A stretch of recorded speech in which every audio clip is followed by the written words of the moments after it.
दोस्तों नमस्कार, कैसे हो आप सब। आशा करता हूँ अच्छे होंगे। दोस्तों आज है दिन ट्यूसडे का और आज डेट है 31 जनवरी 2023, महीने का एंड। और अभी टाइम हो रहा है 8:30 बज चुके हैं शाम के। और मैं अभी आ चुका हूँ द्वारका सेक्टर 5, जस्ट अभी पहुँचा हूँ। और लास्ट ड्रॉप किया था दोस्तों मैंने एरो सिटी पे। एरो सिटी से लोकेशन लगी हुई थी बट ट्रिप नहीं आई, तो टाइम ज़्यादा हो रहा था, इसलिए मैंने सोचा खाली आना ही बेस्ट है। क्योंकि राइडें तो आ जाती है बट दोस्तों एक आ भी रही थी, हस्सल की आ रही थी विकासपुरी साइड की। अब वहाँ पर आपको पता ही है उस लोकेशन पे जाना पूरा खतरे से खाली नहीं है। राजापुर खुर्द मोहन गार्डन ये लगा लो अंदर ही अंदर का। तो वहाँ ड्रॉप करना ही कम से कम 1 घंटा बताएगा, तो 2 घंटे आप मान के चलो कि 2 घंटे वहाँ पे लगने ही लगने हैं। तो दोस्तों आज मैं मॉर्निंग में निकला था करीब 7:30 बजे, और 7:30 बजे निकला था और अभी टाइम हो रहा है 8:30 बज चुके हैं।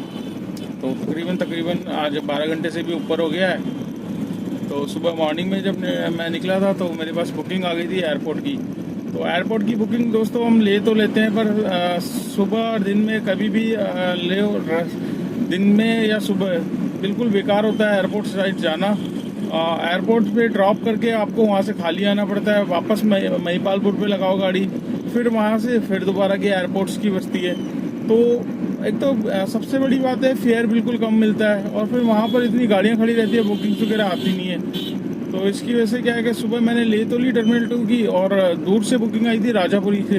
तो राजापुरी अंदर 2 किलोमीटर गया, इतना ख़राब रोड रखा था। तो मैंने कहा चलो यार कोई नहीं, जैसे आ जाती है, पहली ट्रिप है। तो 1-2 ट्रिप और आ रही थी, वो मैंने स्किप करी। इसके बाद ये एयरपोर्ट की आ गई थी, तो एयरपोर्ट मैंने छोड़ा। तो सुबह आज ओस भी थी, मतलब मौसम काफ़ी ख़राब था। तो आपको दिखाया था, यहाँ पर आप देख सकते हैं। मैंने रिकॉर्डिंग करी थी 1 मिनट की। तो मतलब आज का मौसम पूरी धुंध थी, विजिबिलिटी ठीक ठीक थी, मतलब इतनी भी नहीं थी कि कुछ नहीं दिख रहा था सब कुछ। बट ये थी कि अब मौसम, और वैसे भी मौसम न्यूज़ में चल ही रहा है 2-3 दिन में बारिश वगैरह भी होने वाली है। तो मतलब 2-3 दिन में मौसम ख़राब ही रहेगा। तो अपना ध्यान से जैसे करते हो, अपना टाइम से निकलो, टाइम से घर पहुंचो, वो बेस्ट है। तो दोस्तों पहली बुकिंग मैंने एयरपोर्ट छोड़ी। एयरपोर्ट से मेरे पास मैं गया महिपालपुर से कम 15-20 मिनट बाद मेरे पास आई एम्स की बुकिंग। एम्स मैंने ड्रॉप किया। नई ओपीडी जो राजकुमारी ओपीडी बैक साइड में बनी है, साउथ एक्स से जब हम आते हैं दूसरी साइड से, तो वहाँ पर ड्रॉप किया। वहाँ से मेरे पास तुरंत आ गई थी एयरपोर्ट दोबारा टर्मिनल 2। तो मैं सोचा यार अब ले लेता हूँ क्या करने, क्योंकि आपके पास काम आ रहा है और आप उसको नकारोगे तो फिर सही नहीं है। तो मैंने सोचा चलो कोई नहीं, दोबारा से टर्मिनल 2 चलता हूँ। तो दोबारा टर्मिनल 2 गया, टर्मिनल 2 छोड़ा, टर्मिनल 2 छोड़ के फिर दोबारा वापस वही शेड्यूल। एक तो महिपालपुर जाने का रास्ता पूरा बंद है, पूरा एरो सिटी से यूटर्न लेकर आओ तब जाके आप महिपालपुर पहुँचोगे। और वहाँ भी रॉन्ग साइड जाके, थोड़ा सा रॉन्ग साइड जाके जाना पड़ता है। तो दोस्तों जब भी आप रॉन्ग साइड जाते हो, तो गाड़ी की लाइट ऑन कर लिया करो, पार्किंग लाइट ऑन कर लिया करो। मेरे सामने एक ब्रिज वाला सरदार जी था, और ये लगा लो वो खुद रॉन्ग साइड में जा रहा था सरदार जी, और इतनी तेज उसमें हिट करके गया वो एर्टिगा गाड़ी को, एक ड्राइवर भाई की। तो पूरी की पूरी उसकी आगे की डैमेज हो गई है। तो बहुत मतलब अगर आप रॉन्ग साइड जाते हो होटल साइड में, तो बहुत ध्यान से चलाया करो गाड़ी। उस तरफ से काफ़ी स्पीड में गाड़ियाँ आ रखी थी, तो उस भाई का इतना ज़्यादा नुकसान तो नहीं हुआ, उसने ठीक कर लिया था। तो मैं भी जब जा रहा था तो मैं भी बहुत ध्यान से धीरे धीरे लेकर जा रहा था। मैंने यार कोई स्पीड में आ जाए तो काम अपना भी कहीं हो जाए बेकार में।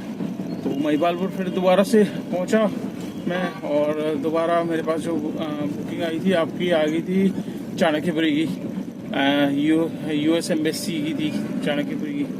चाणक्यपुरी छोड़ा, चाणक्यपुरी से फिर वापस ये लगा लो, वहाँ तो बुकिंग्स आती नहीं है। बाय लक होती है कि कभी जिसका वीज़ा जल्दी अप्लाई हो जाता है तो वो बंदा निकलने की कोशिश करता है, बट वहाँ 10 बजे के बाद ही बुकिंग्स आना स्टार्ट होती है। तो उस टाइम 9:30 तक बज रहे थे।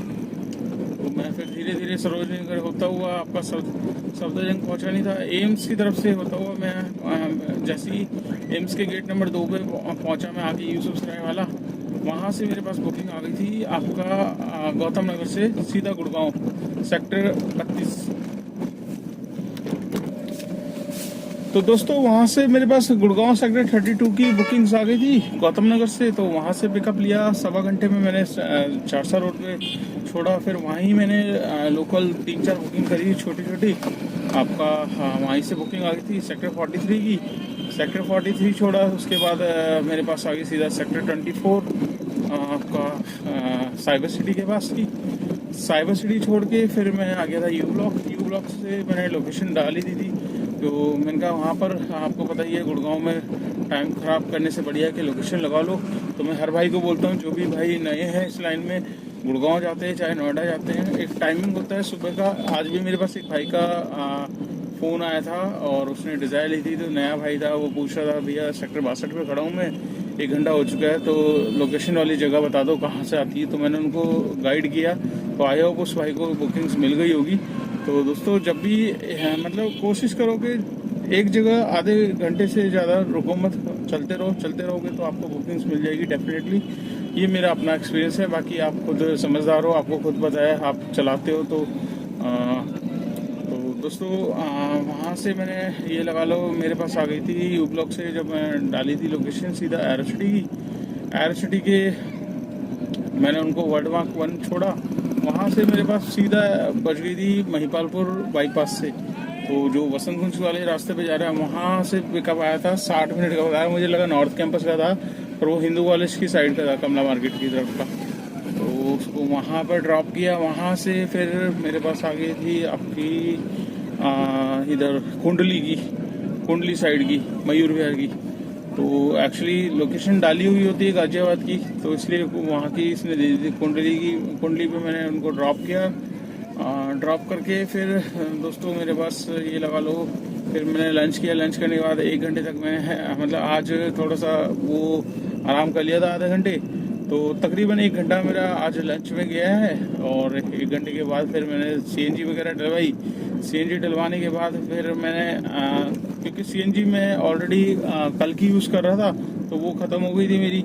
तो उसके बाद फिर मैंने डलवाना ज़रूरी था, तो इसलिए वहाँ से फिर मेरे पास बुकिंग आ गई कनॉट प्लेस की। तो कनॉट प्लेस से दोस्तों ये लगा लो 1-2 ट्रिप और करी छोटी छोटी।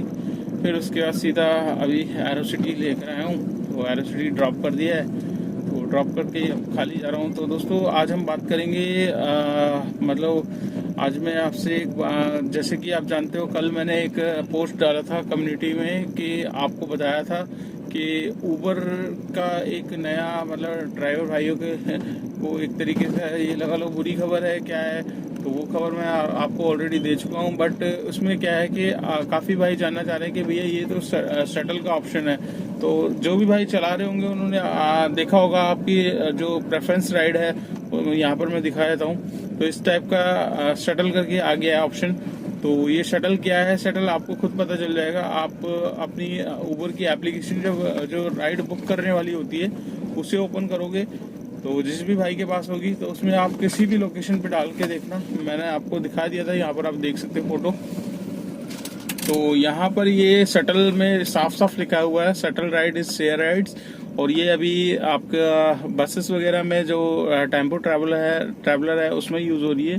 तो आने वाले टाइम में अगर देखो सीधी सी सिंपल सा फड्डा है। अब हम तो शटल को बस ही समझ रहे हैं, बट इसने अगर हमारे मोबाइल्स में डाली है तो हमारे मोबाइल्स में समझ लीजिए शेयरिंग राइड की ही वही है ऑप्शन। जबकि इसमें नाम चेंज कर दिया गया है। इसमें पूल पहले होता था, पूल राइड। अब पूल राइड से सब लोग जानते हैं कि हाँ शेयरिंग है, तो शटल नाम से क्या है कि बंदे सोचेंगे नया फंक्शन है, तो इस तरीके से इसने ऐड कर दिया है। बीच में भी इसने पूल का मतलब डाला था अपनी एप्लीकेशन में, पर फिर कोविड के केसेस बढ़ने लग गए थे, तो जिसकी वजह से इसको मजबूरन हटाना पड़ा था। तो वही चक्कर है, अभी डाल दिया ऑप्शन। तो आई होप ये लागू करे या चालू करे शेयरिंग। अगर जो भी होगा अपडेट तो वो मैं आपको बताऊंगा। बाकी ये जो शटल का ऑप्शन है ये शेयर का ही ऑप्शन है दोस्तों, क्योंकि ऊबर की एप्लीकेशन में भी लिखा हुआ है शेयर राइड का। और हमारे अगर मतलब हर ड्राइवर के उसमें डाल रहा है तो फिर शटल तो भाई बस होती है, ये तो टैक्सी है, टैक्सी में शटल मतलब शेयरिंग राइड ही चल रही है। तो ये सब चीज़ें अब ये आई थिंक स्टार्ट करने वाला है। तो फिर अगर इसने स्टार्ट किया तो थोड़ा सा काम पर फर्क पड़ेगा। काफ़ी भाई जानना चाहते हैं कि शेयरिंग में मतलब कम हमें फ़ायदा होता है या नुकसान होता है। तो दोस्तों हमें नुकसान ही नुकसान है, फ़ायदा नहीं है। कंपनी को फ़ायदा है। देखो अगर इस पे 50% का ऑफ होता है शेयरिंग राइड पे, अगर कहीं का बिल सपोज एयरपोर्ट का बिल है 400 रुपये बन रहा है तो वो 50% में 200 रुपये में जाएगी। अब 200 रुपये में ही अगर 4 सवारी और वो 3 सवारी, 4 की कैपेसिटी होती है शेयरिंग में, 3 और बैठ गए, सपोज तीनों से उसने 200 लिए, टोटल 800 रुपये कंपनी के हो गए। हमें किलोमीटर के हिसाब से वो 400 रुपये देगा। तो 400 क्या हो गया, बेनिफिट कंपनी का हो गया, ऊबर का बेनिफिट हो गया। तो इसमें हमारा कोई फायदा नहीं है। हम सिंगल राइड भी लेके जाएंगे तो हमें उतना ही मिलना है, 3 को बैठाएंगे तो भी उतना मिलना है। तो ये सब चीजें हैं, ये पहले हम लोग झेल चुके हैं, बहुत परेशान होते थे शेयरिंग राइड से। अब दोबारा से अगर इसने चालू कर दिया तो फिर दोबारा से डिफिकल्टी स्टार्ट होने लग जाएगी। तो दोस्तों ये आपको वीडियो कैसी लगी कमेंट्स करके ज़रूर बताना।